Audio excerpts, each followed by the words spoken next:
এইবাৰ মঞ্চলৈ আমন্ত্ৰণ জনাইছো মোহন হাজৰিকাৰ গীতৰ খৰাই। পণ্ডিতে নাজানে বেদতাৰ তত্ত্ব, মুখে কি নীৰৱে আজি ভুগিছো কতনা বিষাদ যন্ত্ৰণা, মানুহ হৈ ভগৱান হোৱা। পক্ষীৰ কোলাহলত সাৰ পোৱা, সূৰুজৰ সাতু ৰঙে ঢৌ খেলা, ৰঙীন পৃথিৱীখনৰ সোণালী সাধুবোৰ আইৰ মুখত শুনি শুনি টোপনি যোৱা নিশা। এটি মাথো অনুভৱ মোৰ অন্ধটো চকুত। স্নেহময়ী মাতৃৰ চেহেৰা নেদেখাকৈ পৃথিৱীৰ ৰং ৰূপ অনুভৱ কৰোঁ।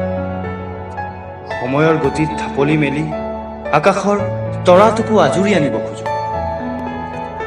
মোৰ দৃষ্টিবিহীন দুচকুৰে দেখা দুৰন্ত সপোনবোৰ দৃষ্টিবিহীন দুচকুৰে মই পোহৰাম মোৰ দুচকু।